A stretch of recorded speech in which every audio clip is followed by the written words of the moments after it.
चालाक बाघ का रहस्य, बेटा ही बना अपने ही बाप का दुश्मन और खूनी गुफा का राज। सुंदरवन जंगल एक बहुत ही हरा भरा जंगल था। जंगल का राजा एक रंगीन और खूबसूरत शेर था जिसका नाम था बलवीर सिंह। बलवीर शेर इतना खूबसूरत था कि आसपास के जंगलवासी उसे देखकर रश करते थे और बातें किया करते थे। अरे भालू भाई, ये पास वाले जंगल के राजा बलवीर शेर कितने खूबसूरत हैं। ये तो बिल्कुल रंगीले शेर हैं और इनके शरीर के रंग कितने खूबसूरत दिखते हैं और ये इन्हें और भी आकर्षक बनाते हैं। हाँ गाय बहन, ये तो है, बलवीर सिंह राजा शेर बहुत ही खूबसूरत है। आसपास के जंगलवासी सभी बलवीर सिंह से बहुत खुश थे, लेकिन वो जंगलवासी जैसा बलवीर सिंह को समझती थी वो तो ऐसा था ही नहीं। बलवीर सिंह हर रात डरावनी काली गुफा के अंदर जाता था। वह गुफा चारों तरफ से जानवरों की लाशों से घिरी हुई थी। जिधर देखो जानवरों की लाशें उस गुफा के अंदर दिखाई देती थी। ये सब लाशें कोई और नहीं, खुद बलवीर शेर ही उस गुफा के अंदर लाता था और हर रोज वह एक जानवर की लाश को छुपते छुपाते उस गुफा के अंदर लाता और रख दिया करता था।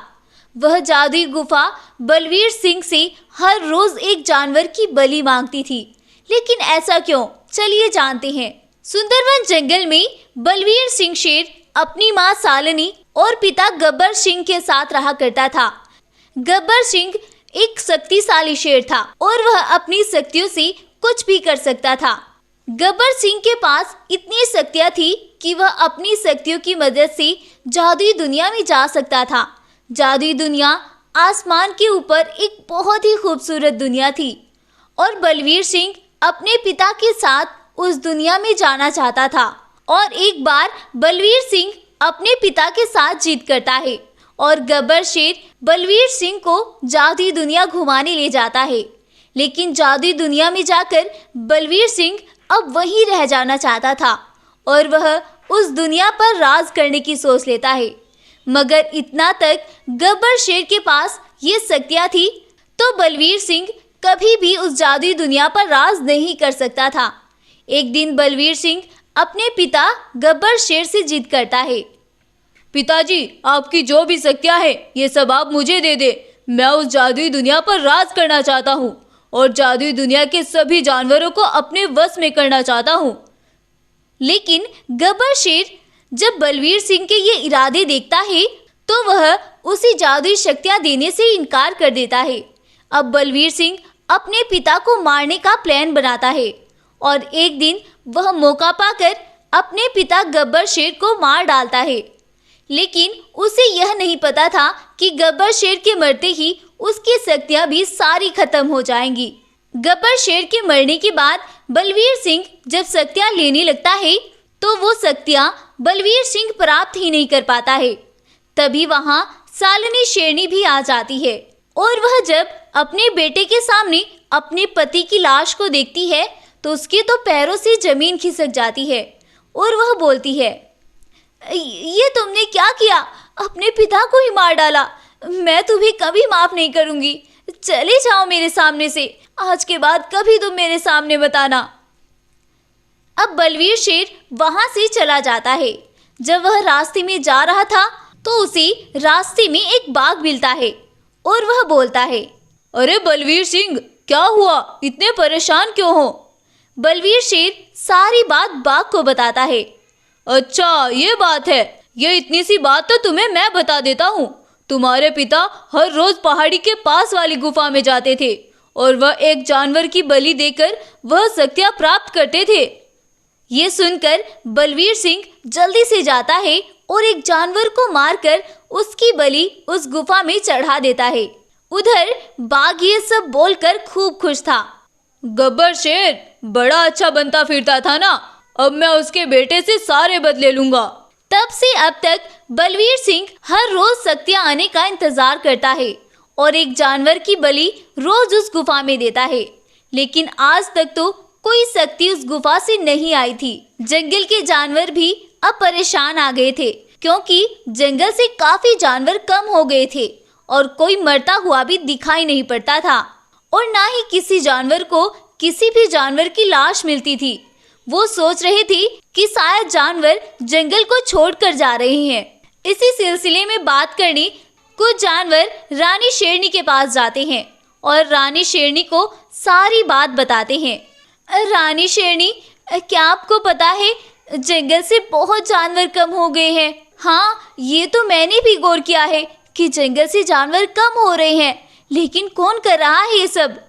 इधर जंगल के जानवर परेशान थे और उधर बलवीर सिंह शक्तियां प्राप्त करने की कोशिश में लगा था।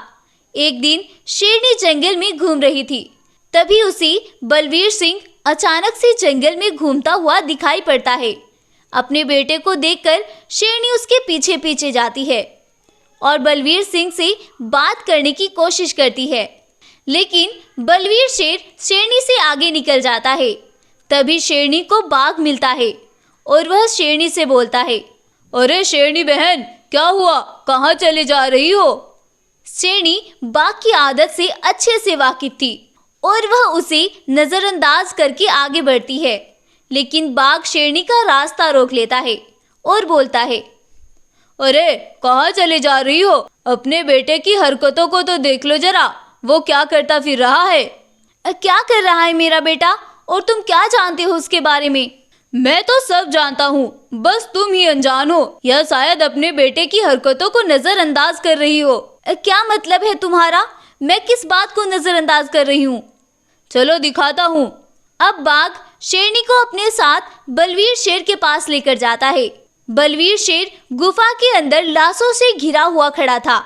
यह देखकर शेरनी घबरा जाती है और बोलती है, ये सब क्या है? ये बलवीर यहाँ पर क्या कर रहा है?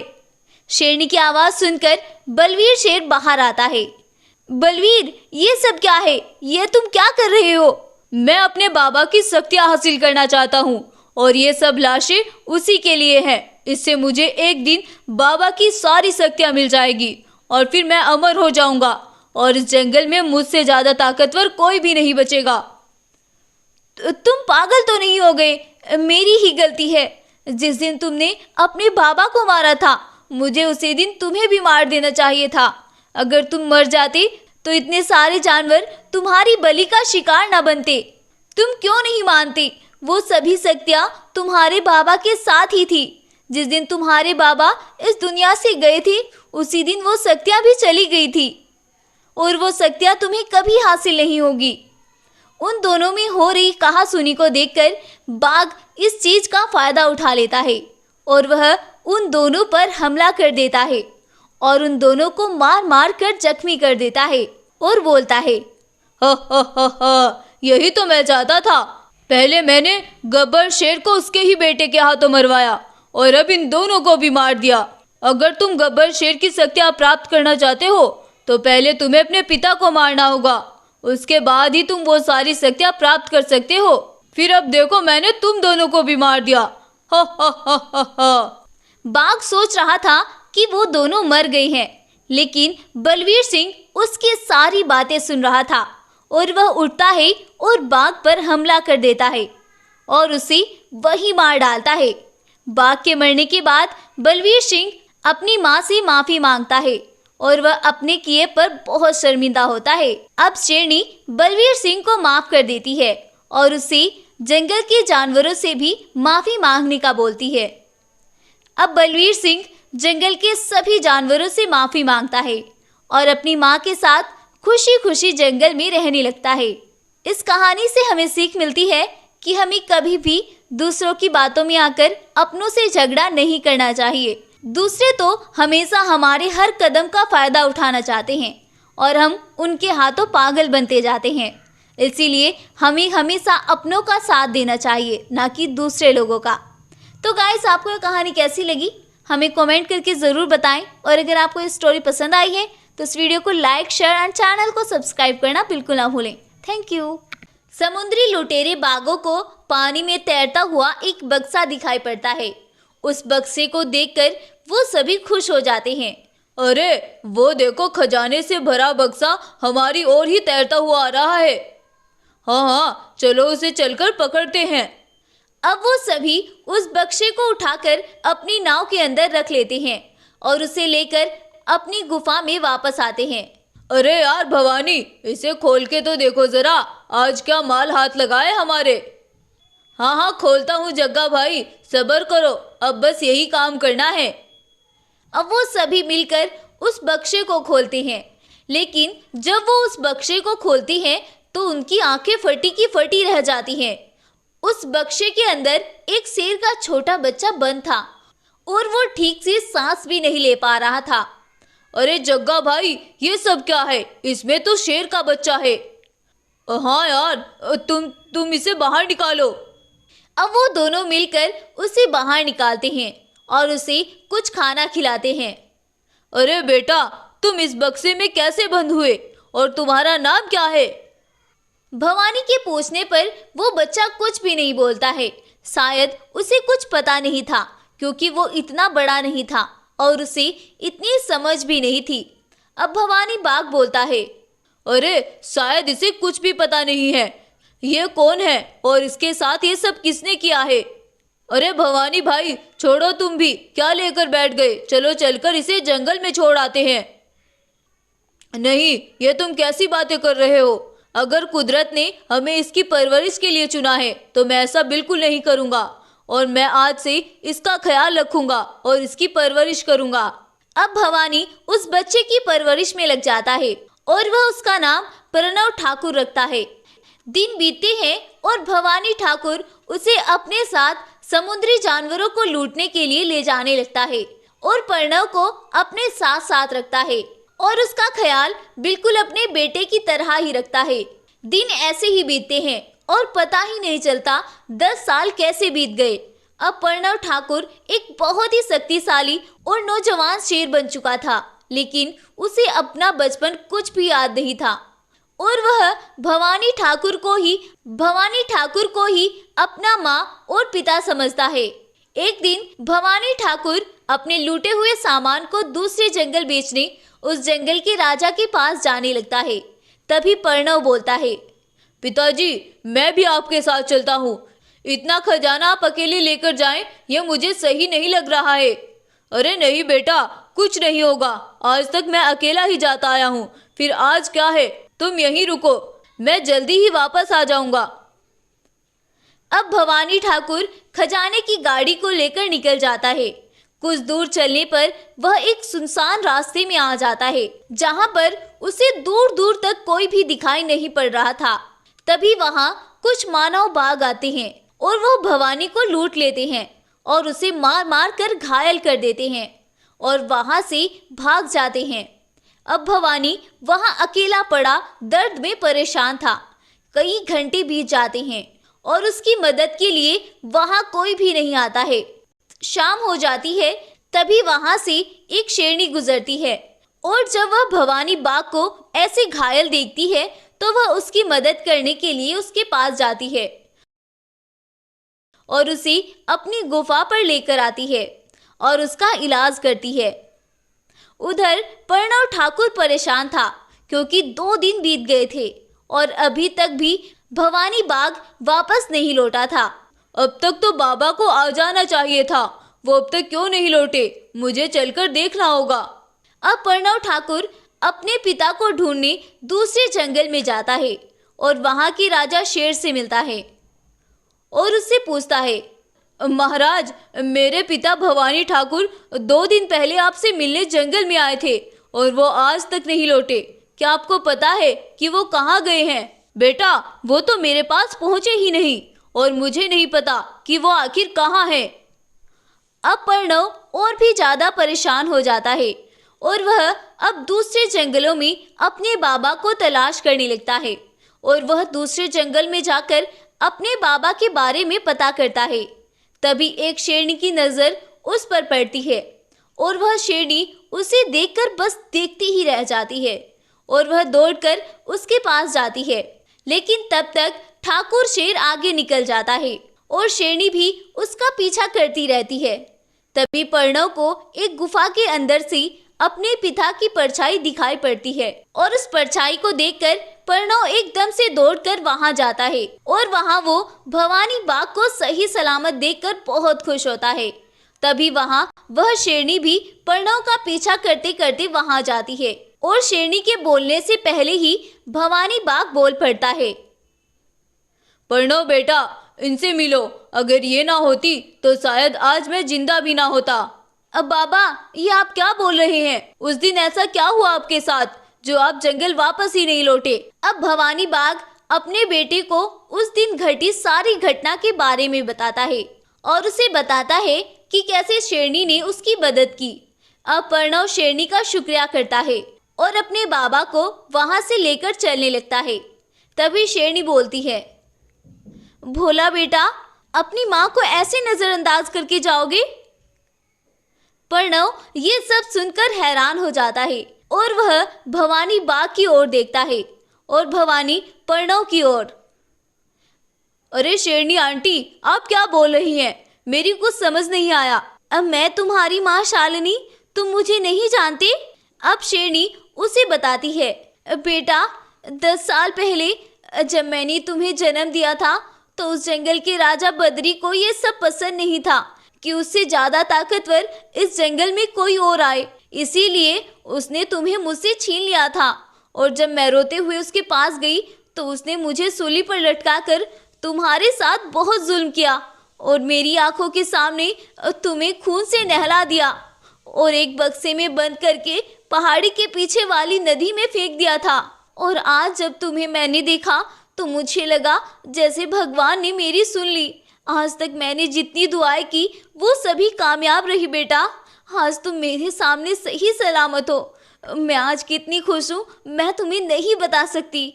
भवानी और प्रणव जब शेरनी की बातें सुनते हैं तो भवानी को उसकी बातों पर यकीन आ जाता है। बाबा, ये शेरनी क्या बोल रही है? मुझे तो कुछ भी समझ नहीं आया। क्या आप कुछ जानते हैं बाबा? हाँ बेटा, ये शेरनी सच बोल रही है। मैं तुम्हारा सगा बाप नहीं हूँ, बल्कि मैंने ही तुम्हें उस बक्से से निकाला था और तुम्हारा पालन पोषण किया। मैं तो तुम्हें पालने वाला हूँ। जन्म देने वाली माँ तो तुम्हारी यही है। अपनी माँ के साथ ये जुल्म सुनकर प्रणव उस शेर से मिलना चाहता है और शेरनी भवानी और प्रणव को लेकर उस जालिम शेर के पास पहुँचती है। बब्बर शेर जब शेरनी के बेटे को सही सलामत देखता है तो हैरान हो जाता है। तुम जिंदा कैसे बच गए? तुम्हें तो मैंने बचपन में ही मार डाला था, फिर आज कैसे तुम मेरे सामने आए? तुम्हारी हिम्मत कैसे हुई मेरे सामने आने की? प्रणव उस जालिम शेर की एक भी बात नहीं सुनता है और भवानी और प्रणव दोनों मिलकर उस जालिम शेर को वहीं मार डालते हैं। और अब प्रणव अपनी माँ के साथ हुए हर जुल्म का बदला लेता है और अपनी माँ और भवानी बाघ के साथ ही जंगल में रहने लगता है। जंगल में सुधीरा बाघिन अपने बेटे के साथ रहा करती थी। सुधीरा बाघिन उस जंगल में अपनी पूरी सेना के साथ रहती थी और उस जंगल पर सुधीरा बाघिन का ही राज चलता था। सुधीरा बाघिन का एक बेटा था जो कि बिल्कुल सफेद रंग का और बहुत खूबसूरत शेर था जिसका नाम था बलवीर। बाघिन बलवीर का बहुत ख्याल रखती थी और वह उसकी अपनी जान से भी ज्यादा हिफाजत किया करती थी। बलवीर भी अपनी माँ बाघिन के बहुत करीब था। वह तो एक पल भी बाघिन के बिना नहीं बिता पाता था और पूरा टाइम बाघिन भी बलवीर के साथ ही रहती थी और वह कभी भी उसे कहीं पर भी अकेला नहीं भेजती थी। शायद उसे कुछ डर था, लेकिन आखिर वो क्या डर था जो कि बाघिन को इतना सताता था। एक दिन बाघिन और बलवीर जंगल में टहल रहे थे। तभी वहां पर एक खूंखार रंगीन शेर आता है जिसका शरीर रंगों से भरा हुआ था और वह शेर दिखने में बहुत खतरनाक था और वह बलवीर को देखकर बोलता है, अच्छा, तो ये यहाँ छिपा बैठा है। मैं कितने दिन से इस सफेद शेर की तलाश में था। आखिरकार आज ये मुझे मिल ही गया। दरअसल कुछ सालों पहले सुंदरवन जंगल का राजा बब्बर शेर था। बब्बर शेर सुंदरवन जंगल पर राज करता था। उसी जंगल में एक खूंखार शेर भी रहा करता था। वह खूंखार शेर बहुत खतरनाक था और वो आए दिन जंगल के जानवरों को मारता रहता था। एक दिन वह दूसरे जंगल में जाता है और वहाँ वह दो शेरों को बात करता हुआ सुनता है। अरे भाई, उस सफेद शेर के बच्चे का मांस कितना मुलायम था। मुझे तो आज स्वाद ही आ गया है। हाँ भाई, मेरी कई दिन की भूख मिट गई है। बड़ा ही स्वादिष्ट मांस था खाने में। काश एक सफेद शेर हर रोज हमारे खाने में शामिल हो जाए, हमारे तो मजे ही आ जाने हैं। वह दोनों शेर कुछ इस तरह से बातें कर रहे थे और वह खूंखार शेर उनकी बातें सुनकर परेशान हो जाता है और वह सोचता है, क्या सच में सफेद शेर का मांस इतना स्वादिष्ट होता है? मुझे कैसे भी करके एक सफेद शेर को ढूंढना होगा, फिर मैं भी सफेद शेर का शिकार करूंगा। ये सब सोचता हुआ वो जंगल में वापस आता है और जंगल में आने पर उसे पता चलता है कि राजा बब्बर शेर के यहाँ एक सफेद शेर बच्चे ने जन्म लिया है और वह तुरंत ही उसे देखने राजा शेर की गुफा पर पहुँचता है और वहाँ जाकर वह सच में ही एक सफेद शेर को देखता है। अरे वाह, मेरी दुआ तो बहुत जल्दी कबूल हो गई। अब तो मैं इस सफेद शेर का ही शिकार करूंगा और इसका मांस जरूर चखूंगा। ये सब सोचकर शेर वापस आता है और वह अब ताक में था कि कैसे वह उस सफेद शेर का शिकार करे। एक दिन बब्बर शेर अपने बेटे के जिद करने पर उसे जंगल में घुमाने लेकर जाता है। तब बंटी शेर की नज़र सफेद शेर पर पड़ती है और वह तुरंत ही उसका रास्ता रोक लेता है। अरे वाह बब्बर शेर, तुम्हारा बेटा तो बहुत ही खूबसूरत है और इसका मांस वो तो खाने में बहुत स्वादिष्ट होगा, लेकिन पहले मैं तुम्हें देख लेता हूँ। इसका क्या है, इसे तो मैं एक झटके में मार डालूंगा। हा हा हा हा हा। अब उन दोनों में लड़ाई होने लगती है और सफेद शेर बेचारा वहां से डरकर भाग जाता है। सफेद शेर दौड़ता हुआ दूर जंगल में निकल जाता है और उधर वह खूंखार शेर राजा शेर को भी मार डालता है और अब वह सफेद शेर का पीछा करता है। लेकिन अब तो सफेद शेर काफी दूर निकल चुका था और वह दौड़ता हुआ चला जा रहा था। तभी उसे सुनसान जंगल में घूमते हुए सुधीरा बाघिन मिलती है और वह उससे बोलती है, अरे बेटा, आप यहाँ इतनी सुनसान जगह पर क्या कर रहे हो?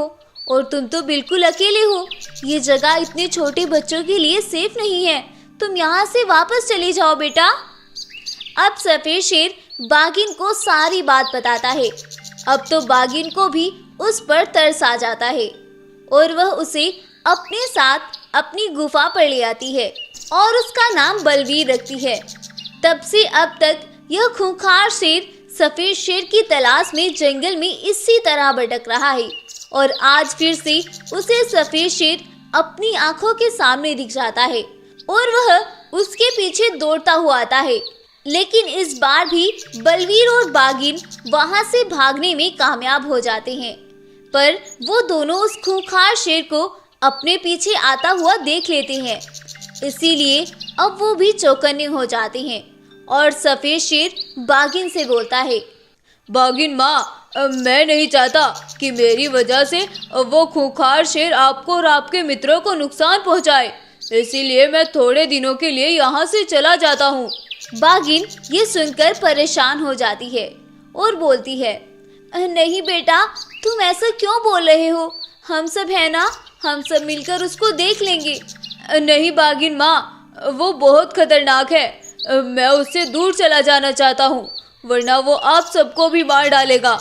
ये सब बोलकर बलवीर वहाँ से चला जाता है और बाघिन बेचारी निराश हो जाती है। बलवीर के जाने के कुछ देर बाद वही खूंखार शेर वहाँ आता है और बाघिन से सफेद शेर का पूछता है, अरे ओ बाघिन, कहाँ है वो सफेद शेर? अभी कुछ देर पहले तो वो तुम्हारे साथ ही था ना, लेकिन अब वो कहाँ मुंह छुपा कर बैठ गया? निकालो बाहर उसे। कौन सा सफेद शेर? मैं तो किसी सफेद शेर को नहीं जानती। शेर महाराज, आप किस सफेद शेर की बात कर रहे हो? अच्छा, तो तुम ऐसे नहीं बताओगी, मैं तुम्हें अभी बताता हूँ। अब वह खूंखार शेर बाघिन पर हमला करता है और वह बाघिन को मारने लगता है। तभी पीछे से सफेद शेर अचानक से वहां आ जाता है और वो पीछे से आकर उस रंगीन शेर पर जोरदार हमला करता है और अब बाघिन और सफेद शेर दोनों मिलकर उस रंगीन शेर को मारने लगते हैं और कुछ ही देर में वो दोनों उसे जान से मार डालते हैं। बाघिन अचानक से सफेद शेर को वहां देखकर चौंक गई थी और वह बोलती है, रघु बेटा, तुम तो चले गए थे ना, फिर तुम कैसे आए? तुम्हें कैसे पता चला कि मैं इतनी बड़ी मुसीबत में हूँ? अब बाघिन माँ, मैं कुछ दूर तक चला गया था, लेकिन तभी मेरा दम घुटने लगा और मुझे लगा कि शायद आप मुसीबत में हैं, इसीलिए मैं वापस आपको देखने के लिए चला आया। अब बाघिन माँ, प्लीज़ मुझे माफ़ कर दे। मैं आपको यहाँ अकेला छोड़कर अपनी जान बचाने के लिए भाग गया। अब प्लीज़ मुझे माफ़ कर दे बाघिन माँ। नहीं बेटा, तुमने तो हमारी जान बचाने के लिए ही ये सब किया था ना, लेकिन अब तुम मुझसे वादा करो कि आज के बाद मुझे कभी छोड़कर नहीं जाओगे। मैं तुम्हारे बिना नहीं रह सकती। अब बलवीर अपनी माँ बाघिन से वादा करता है कि वो कभी भी उन्हें अकेला छोड़कर नहीं जाएगा और हमेशा उनके साथ ही रहेगा।